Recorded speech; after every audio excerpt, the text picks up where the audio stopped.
DreamBakes Delights-ന്റെ പുതിയൊരു എപ്പിസോഡിലേക്ക് നിങ്ങൾക്ക് എല്ലാവർക്കും സ്വാഗതം. ഇന്ന് നമ്മൾ തയ്യാറാക്കാൻ പോകുന്നത് നല്ല ടേസ്റ്റി ആയിട്ടുള്ള എന്നാൽ വളരെ എളുപ്പത്തിൽ തന്നെ തയ്യാറാക്കാൻ പറ്റുന്ന ഒരു കേക്കാണ്. ഇത് പൈനാപ്പിൾ അപ്സൈഡ് ഡൗൺ കേക്ക് എന്നാണ് ഇതിന് പറയുന്നത്. ഈ കേക്ക് നമുക്ക് വളരെ എളുപ്പത്തിൽ തന്നെ തയ്യാറാക്കാൻ പറ്റും. ജസ്റ്റ് ഇൻഗ്രീഡിയൻസ് എല്ലാം കൂടെ ഒന്ന് മിക്സ് ചെയ്ത് ബേക്ക് ചെയ്യുന്ന പ്രശ്നം മാത്രമേ ഉള്ളൂ. നമ്മൾ ബേക്ക് ചെയ്ത് കഴിഞ്ഞ് എടുക്കുമ്പോഴത്തേക്കും ഇത് ഇതുപോലെ നല്ല ഭംഗിയായിട്ട് നമുക്ക് കിട്ടുകയും ചെയ്യും. അപ്പോൾ വേറെ ഡെക്കറേഷൻ്റെ ഒന്നും ആവശ്യമില്ല. ഇത് ഈ ക്രീമും ചോക്ലേറ്റും ഒന്നും ഇഷ്ടമില്ലാത്തവർക്കൊക്കെ കഴിക്കാൻ പറ്റുന്ന നല്ല ടേസ്റ്റി ആയിട്ടുള്ള ഒരു കേക്കാണ്. അപ്പോൾ ഇതെങ്ങനെയാണ് തയ്യാറാക്കുന്നതെന്നും ഇതിനാവശ്യമായ ഇൻഗ്രീഡിയൻസ് എന്താണെന്ന് നമുക്ക് നോക്കാം. സാധാരണ ബേക്കിങ്ങിന് നമ്മൾ ആദ്യം ഇൻഗ്രീഡിയൻസ് എടുക്കുന്നതിന് മുമ്പ് തന്നെ ചെയ്യുന്ന ഒരു പരിപാടിയാണ് നമ്മുടെ പാൻ പ്രിപ്പയർ ചെയ്ത് വെക്കുക എന്നുള്ളത്. പക്ഷേ ഈ കേക്കിന് നമ്മൾ പ്രത്യേകിച്ച് പാനിൻ്റെ പ്രിപ്പറേഷൻ്റെ ഒന്നും ആവശ്യമില്ല. നമ്മൾ ബട്ടർ അപ്ലൈ ചെയ്യുമോ അല്ലെങ്കിൽ ബട്ടർ പേപ്പർ വെക്കുകയോ ഒന്നും ചെയ്യേണ്ട കാര്യമില്ല. അതെന്താണെന്നുള്ളത് കുറച്ച് കഴിയുമ്പം നിങ്ങൾക്ക് മനസ്സിലാവും. അപ്പോൾ എന്തായാലും നമുക്ക് ഇൻഗ്രീഡിയൻസ് എടുത്ത് തുടങ്ങാം. നമ്മുടെ കേക്കിൻ്റെ പേര് തന്നെ പൈനാപ്പിൾ അപ്സൈഡ് ഡൗൺ കേക്ക് എന്നാണ്. അപ്പോൾ നമ്മൾ തിരിച്ചിടുമ്പോൾ നല്ല കാരമലൈസ് ചെയ്ത് പൈനാപ്പിൾ വരുന്ന ഒരു കേക്കാണിത്. അതുകൊണ്ട് നമ്മുടെ കേക്കിൻ്റെ ആദ്യ ഭാഗത്ത് നമ്മൾ സെറ്റ് ചെയ്ത് വെക്കേണ്ടത് പൈനാപ്പിളാണ്. ഈ പൈനാപ്പിൾ നമുക്ക് ഫ്രഷ് വേണമെങ്കിൽ യൂസ് ചെയ്യാം. ഇനി ഫ്രഷ് ഇല്ലാത്തവർക്ക് ഇങ്ങനെ ടിന്നിൽ ഇങ്ങനെ വാങ്ങിക്കാൻ കിട്ടും, നല്ല റൗണ്ട് ഷേപ്പിൽ ഇതുപോലെ. അപ്പോൾ അതാണെങ്കിലും യൂസ് ചെയ്യാം. ഇനി ഫ്രഷ് യൂസ് ചെയ്യുന്നവർ നന്നായിട്ട് അതിൻ്റെ മുള്ളെല്ലാം നന്നായിട്ട് ചെത്തിക്കളഞ്ഞ് ഇതുപോലെ റൗണ്ടിലെടുക്കുകയും ഇതിന് നടുക്കത്തെ ആ ഒരു നമുക്ക് കട്ടിയുള്ളൊരു ഭാഗമില്ലേ, ആ ഭാഗം പതുക്കെ ചെറിയ നൈഫ് കൊണ്ട് ഇതുപോലെ വട്ടത്തിൽ കട്ട് ചെയ്ത് കളയുകയൊക്കെ ചെയ്യണം. എന്നാലേ നമുക്ക് നല്ല ഭംഗിയായിട്ട് അറേഞ്ച് ചെയ്യാൻ പറ്റുള്ളൂ. അപ്പം നമ്മൾ ഫ്രഷ് പൈനാപ്പിളാണ് യൂസ് ചെയ്യുന്നതെങ്കിൽ ഡയറക്റ്റ് കട്ട് ചെയ്ത് അങ്ങ് വെക്കില്ല, ചെറുതായിട്ട് അതിനെ ഒന്ന് കുക്ക് ചെയ്യണം. അതായത് ഒരു പരന്ന പാൻ എടുത്തിട്ട് നമ്മളിതുപോലെ കട്ട് ചെയ്ത് പൈനാപ്പിൾ ഇങ്ങനെ നിരത്തി വെക്കുക. എന്നിട്ട് കുറച്ച് പഞ്ചസാര ഇങ്ങനെ തൂക്കി കൊടുക്കുക. എന്നിട്ട് കുറച്ച് നേരം കഴിയുമ്പോൾ അതിനെ തിരിച്ചിടുക. അപ്പോൾ ജസ്റ്റ് അതിനകത്ത് വെള്ളമൊന്നും ഒഴിക്കേണ്ട കാര്യമില്ല.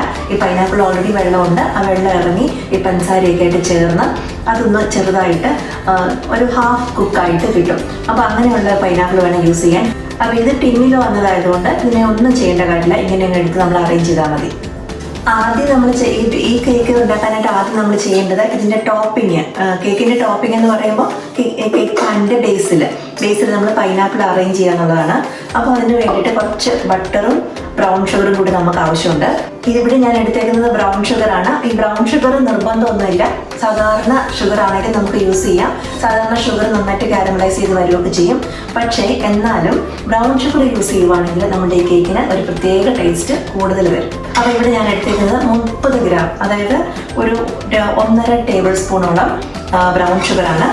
ബ്രൗൺ ഷുഗറും ബട്ടറും നന്നായിട്ട് മിക്സ് ചെയ്ത് കഴിഞ്ഞാൽ ഇനി നമുക്കിതിനെ ഈ പാനിൻ്റെ ബേസിലേക്ക് തേച്ച് കൊടുക്കാം. ഇതിങ്ങനെ തേച്ച് കൊടുക്കുമ്പോൾ ഇതിൻ്റെ സൈഡിലും കൂടെ കുറച്ചിങ്ങനെ പൊക്കി നമ്മൾ തേച്ച് കൊടുക്കണം.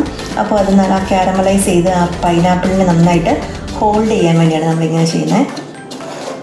എന്നിട്ട് ബാക്കിയുള്ള ബട്ടർ നമ്മൾ പറ്റുന്നത്രയും ഈവനായിട്ട് ഒന്ന് തേച്ച് കൊടുക്കാം. എന്നിട്ട് അതിന് ശേഷം നമുക്ക് ഈ പൈനാപ്പിൾ ഇതിൻ്റെ മുകളിൽ അറേഞ്ച് ചെയ്ത് കൊടുക്കാം. ഇനി ഇതിൽ കുറച്ച് ചെറിയും കൂടെ വെച്ച് നമുക്ക് അറേഞ്ച് ചെയ്യാം. ചെറി വെക്കുമ്പോൾ നമ്മൾ ഈ നല്ല ഭാഗം താഴെ വരുന്നത് പോലെ വേണം വെക്കാൻ, ഇതുപോലെ.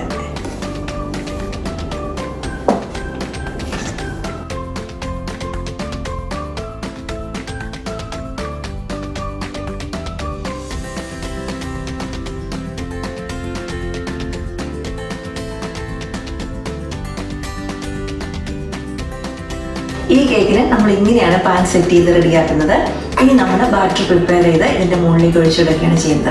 ഇനി ഇതിൻ്റെ ബാറ്റർ പ്രിപ്പയർ ചെയ്യാനായിട്ട് നമുക്ക് ആദ്യം നമ്മളുടെ ഡ്രൈ ഇൻഗ്രീഡിയൻസ് നമുക്കൊന്ന് അരിച്ചെടുത്ത് വെക്കാം. ഈ റെസിപ്പിയിലും ഗ്രാം മെഷർമെൻ്റ് ആണ് യൂസ് ചെയ്യുന്നത്. എന്നാൽ ഇതിൻ്റെ കറസ്പോണ്ടിങ് ആയിട്ടുള്ള കപ്പ് മെഷർമെൻറ്റ് ഡീറ്റെയിൽ ആയിട്ട് നമ്മൾ ഡിസ്ക്രിപ്ഷൻ ബോക്സിൽ കൊടുക്കുന്നുണ്ട്. അപ്പം അത് നിങ്ങൾ ഒന്ന് ചെക്ക് ചെയ്യുക. ഇവിടെ ഞാൻ എടുത്തിരിക്കുന്നത് 100 ഗ്രാം പ്ലെയിൻ ഫ്ലോർ ആണ്.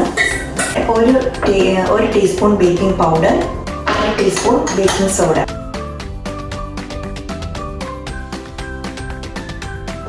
അതുപോലെ 100 ഗ്രാം ബട്ടറും 100 ഗ്രാം ബ്രൗൺ ഷുഗറും കൂടെ നമുക്ക് മിക്സ് ചെയ്തെടുക്കാം. ഇതിലേക്ക് നമുക്ക് 1 ടീസ്പൂൺ വാനില എസൻസ് ഒഴിച്ചു കൊടുക്കാം. 2 മുട്ടയാണ് നമുക്ക് ഈ റെസിപ്പിക്ക് വേണ്ടത്. അത് ഓരോന്നായിട്ട് നമുക്ക് ചേർത്ത് കൊടുക്കാം. ബട്ടറും പഞ്ചസാരയും ഷുഗറും എല്ലാം നന്നായിട്ട് മിക്സ് ചെയ്ത് കഴിഞ്ഞു. ഇനി നമുക്കിതിലേക്ക് നമ്മുടെ ഈ ഫ്ലോർ ആഡ് ചെയ്ത് കൊടുക്കാം. നമ്മുടെ ബാറ്റർ നന്നായിട്ട് റെഡിയായി കഴിഞ്ഞു. ഈ ഒരു കൺസിസ്റ്റൻസിയാണ് ഇതിന് വരുന്നത്. നമ്മുടെ ബാറ്ററൊക്കെ പ്രിപ്പയർ ചെയ്ത് കഴിഞ്ഞു. ഇനി ഇതിനെ ജസ്റ്റ് ഈ പാനിൻ്റെ മുകളിലേക്ക് ഒഴിച്ചു കൊടുത്ത് ബേക്ക് ചെയ്യുക, അത് മാത്രമേ ഉള്ളൂ.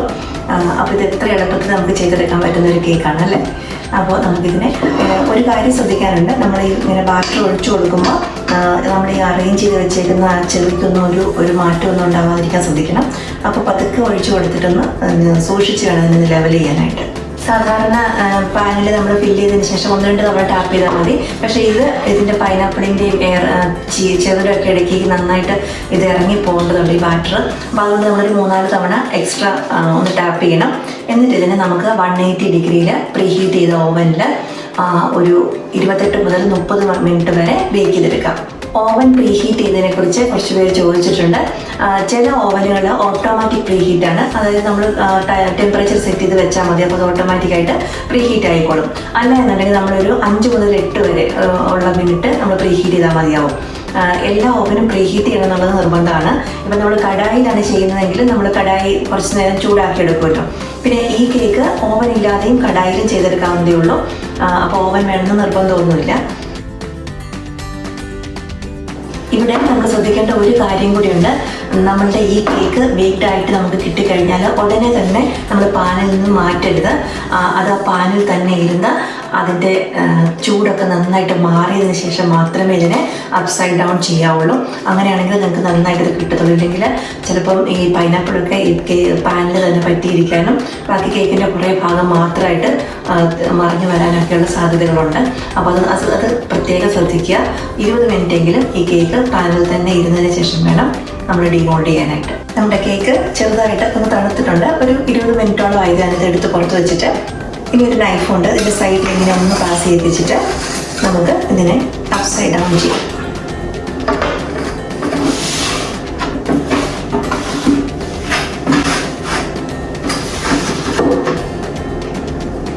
അപ്പോൾ നമ്മളുടെ നല്ല ടേസ്റ്റിയും ബ്യൂട്ടിഫുള്ളും ആയിട്ടുള്ള ഈ pineapple upside down cake ready ആയി കഴിഞ്ഞു. ഇത് കുട്ടികൾക്കും മുതിർന്നവർക്കും എല്ലാം ഒരുപോലെ തന്നെ ഇഷ്ടപ്പെടുന്നതാണ്. തയ്യാറാക്കാനായിട്ടാണേലും ജസ്റ്റ് ബേക്ക് ചെയ്യുക എന്ന് മാത്രമേ ഉള്ളൂ. അപ്പോൾ അതുകൊണ്ട് ഇതെല്ലാവരും തന്നെ ട്രൈ ചെയ്ത് നോക്കുക. ഇഷ്ടമായെങ്കിൽ ഈ വീഡിയോ ലൈക്ക് ചെയ്യുക, ഷെയർ ചെയ്യുക, കമൻറ്റ് ചെയ്യുക. അപ്പോൾ നമ്മളുടെ ചാനൽ നിങ്ങൾ ഇതേവരെ സബ്സ്ക്രൈബ് ചെയ്തിട്ടില്ല എന്നുണ്ടെങ്കിൽ തീർച്ചയായും സബ്സ്ക്രൈബ് ചെയ്യുക.